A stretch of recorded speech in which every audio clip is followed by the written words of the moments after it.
আমি তনুশ্রী নিয়ে চলে এলাম রোজকারের মতো আজকেও একটা নতুন ভিডিও। সেই টেস্টি টেস্টি খাবার দেখতে পাচ্ছ, এগুলো হচ্ছে বাগদা চিংড়ি। এখন কিন্তু সত্যি বলছি, বাজারে বাগদা চিংড়ি না খুব দাম।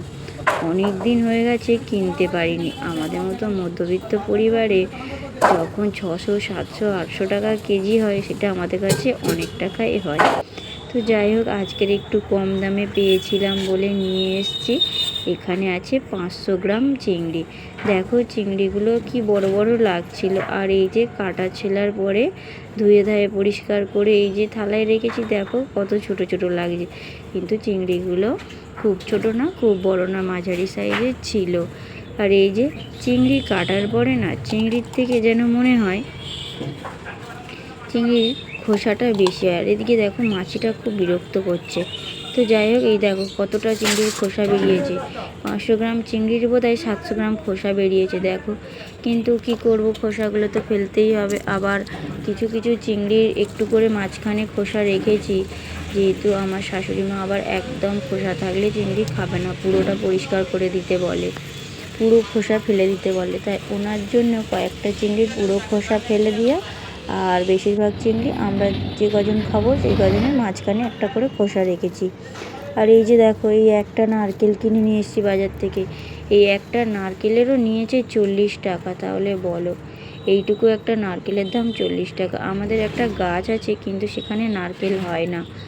তো যাই হোক, এই একটা নারকেল নিয়ে এসেছি। আর এদিকে দেখো পেঁয়াজ কুচিয়েছি বেশ খানিকটা। আর এই যে ছোট ছোট দুটো টমেটো নিয়েছি, একটু রসুন, তারপরে একটু আদা, আর এই যে দেখো কয়েকটা কাঁচা লঙ্কা নিয়েছি। দেখেছো, এই হচ্ছে উপকরণগুলো দেখে নিশ্চয়ই তোমরা বুঝতে পারছো কী রান্নাটা হচ্ছে। চলো বলেই দিই। আমাদের বাঙালিদের প্রিয় খাবার চিংড়ি মাছের মালাইকারি। খায় না মনে হয় এমন খুব কম লোক আছে। তো যাই হোক, সেটাই আজকের বানাচ্ছি। আর রেসিপিটা তোমাদের সাথে শেয়ার করছি। পুরোটা দেখার জন্য অনুরোধ রইল, স্কিপ করো না কেউ, ভিডিওটা পুরোটা দেখো। আর ভিডিওটা দেখার আগে একটা লাইক দিয়ে দিও। তো যাই হোক, এদিকে দেখো সেই একটা নারকেল পেস্ট করে এই হয়েছে। এবার এটাকে দুধ বের করতে হবে। আর ওদিকে আদা রসুন কাঁচা লঙ্কা একসাথে পেস্ট করে নেব। এদিকে দেখো কড়াই বসিয়ে দিয়েছি। কড়াইতে বেশ খানিকটা সরিষার তেল দিলাম। দেখেছো, অনেকটা তেল দিয়েছি। তেলটা একটু গরম হয়ে যাক, গেলে তারপরে হচ্ছে চিংড়ি মাছ কটা ভাজবো। চিংড়ি মাছ ভাজার জন্য দেখো কড়াইতে লবণ দিয়েছি আর হলুদ দিয়েছি। চিংড়ি মাছে আর মাখালাম না, তেলের মধ্যেই দিয়ে দিলাম। তেলের মধ্যে দিয়ে ভেজে নেব। যেহেতু চিংড়ি মাছ বেশিক্ষণ লাগে না ভাজতে, আর চিংড়ি মাছের মধ্যে না মাখালেও চলে। তো যাই হোক, আমি লবণ হলুদ কড়াইতে দিয়েছি। দিয়ে এবারে এটাকে ভালো করে কড়ার চারি সাইডে তেলটা লাগিয়ে নিচ্ছি। কড়াটা পুড়ে গেলেও আর কি মাজা ঘষা করার সময় তাড়াতাড়ি উঠে যায়। তো যাই হোক, এদিকে চিংড়ি মাছ কটা দেখো ভালো করে ভেজে নেব। তবে বেশি কড়া করে ভাজবো না। চিংড়ি মাছ অল্প একটু ভাজলেই হয়, বেশি ভাজলে আবার শক্ত হয়ে যায়। তাই এই যে দেখো হালকা করে একটু ভাজবো, বেশি ভাজবো না। এই যে একটু লাল লাল মতো হবে, হলে তুলে নেব। চিংড়ি মাছগুলো ভাজা হয়ে গেছে, এবারে না তুলে নেব। এই পর্যায়ে এসে দেখো ভালো করে ভাজা হয়ে গেছে। তোমরা কে কোথা থেকে ভিডিওটা দেখছো অবশ্যই কমেন্ট করে জানিও। আর যারা আমার চ্যানেলে নতুন আসছো একটু সাবস্ক্রাইব করে যেও বন্ধুরা, সাবস্ক্রাইব করে পাশে থেকো, কমেন্ট রেখে যেও, আমি গিয়ে তোমাকে সাপোর্ট করে আসবো। তো যাই হোক, এদিকে দেখো চিংড়ি মাছগুলো ভাজা হয়ে গেছে। এগুলো আমি একটা থালাতে তুলে নিচ্ছি।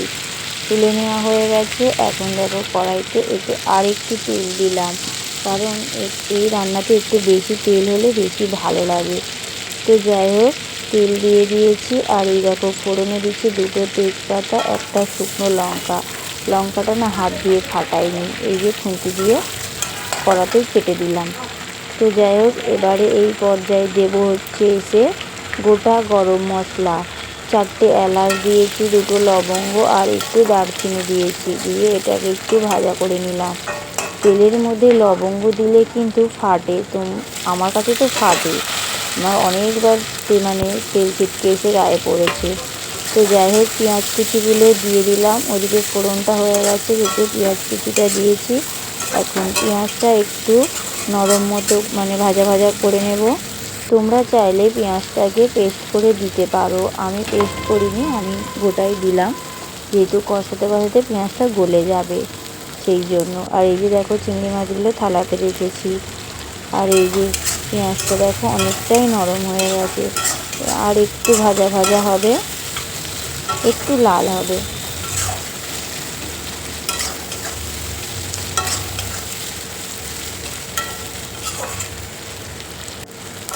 দেখো অনেকটাই ভাজা হয়ে গেছে পেঁয়াজটা, আর একটু ভাজা ভাজা হলে তারপরে আমি এখানে মশলাগুলো অ্যাড করব। আমি এখানে কোনো ভাজা মশলা ব্যবহার তেমন একটা করছি না। তো যাই হোক, এই যে দেখো এখানে এই যে আদা রসুন কাঁচা লঙ্কা টমেটো আর এর সাথে অল্প একটু গোটা জিরে দিয়ে দিয়েছিলাম, দিয়ে একেবারে একসাথে পেস্ট করে নিয়েছি। তো দিয়ে দিলাম বাটা মশলাটা। আর এবার এটাকে একটুখানি কষিয়ে নেব।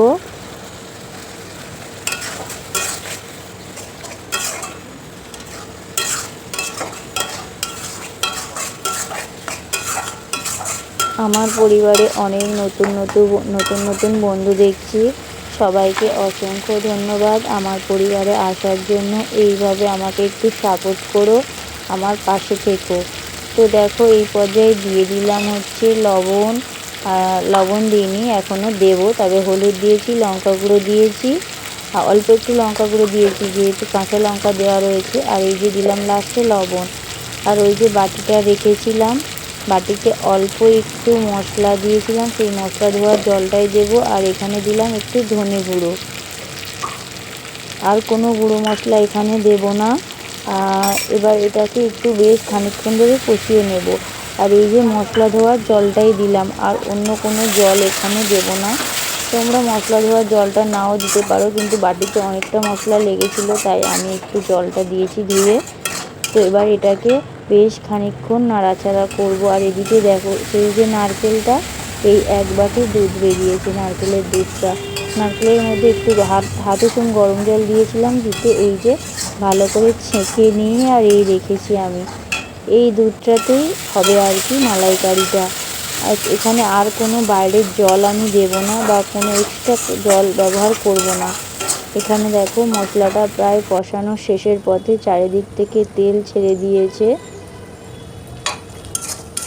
দেখো কড়াই এদিকে লেগে যাচ্ছে ভালো মতো। এই পর্যায়ে এসে আমি এবারে ভেজে রাখা চিংড়ি মাছগুলো আগে দিয়ে দিলাম, যাতে যে মশলাগুলো কষাচ্ছিলাম সেগুলো যাতে প্রতিটা চিংড়ির গায়ে লেগে যায়, বেশ মাখা মাখা হয় চিংড়ির ভিতরে মশলাগুলো যাতে ঢুকে যায়, সেই জন্য চিংড়ি মাছগুলো দিয়ে কষালাম। তোমরা চাইলে চিংড়ি মাছ নাও দিয়ে কষাতে পারো, নামানোর কিছুটা আগে দিতে পারো।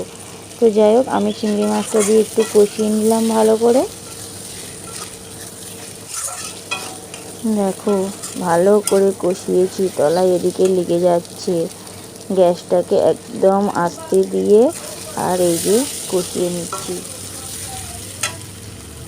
এবারে আমি দিয়ে দেব হচ্ছে ওই যে নারকেলের দুধটা রেখেছিলাম, সেই দুধটা দিয়ে দিলাম। একেবারে একসাথে সবটা ঢেলে দিইনি, প্রথমে অল্প করে দিয়ে ভালো করে একটু নাড়িয়ে নিলাম। কড়াতে যেগুলো লেগে গেছিলো সেগুলো একটু ভালো করে খুন্তি দিয়ে চারিদিকে নাড়াচাড়া করে দেখো একদম মাখা মাখা লাগছে, দেখেছো? যেহেতু আমি একটু গ্রেভি রাখবো, যেহেতু ভাত দিয়ে খাবে সবাই, আর চিংড়ি মাছের মালাইকারিটা করলে না বাড়ির সবাই খুব পছন্দ করে, আমার থেকে আবার আমার ছেলে আর বর একটু বেশি পছন্দ করে, সেই জন্য আমি একটু বেশি গ্রেভি রাখবো। তোমরা চাইলে একদম মাখা মাখা করতে পারো, যার যেমন আর কি ভালো লাগে সে সেরকম করতেই পারো। তো এই যে পুরোটা দিয়ে দিলাম নারকেলের দুধ। এবার এটাকে ঢাকা দিয়ে বেশ খানিকক্ষণ ফুটিয়ে নেব। এই যে দেখো ফোটানো কমপ্লিট। এই পর্যায়ে এসে দেব হচ্ছে ধনেপাতা কুচি দিয়ে দিলাম। এবারে এটাকে একটু নাড়িয়ে চাড়িয়ে নিয়ে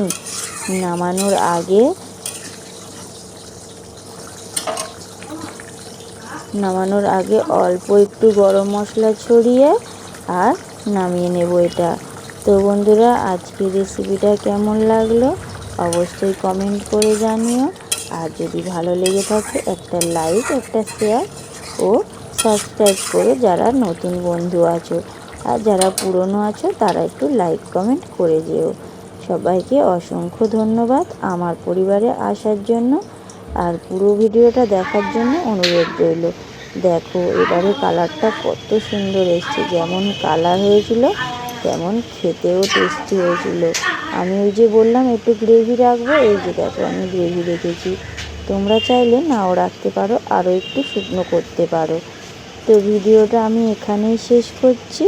সবাই সুস্থ থেকো, ভালো থেকো, আমার পাশে থেকো কিন্তু।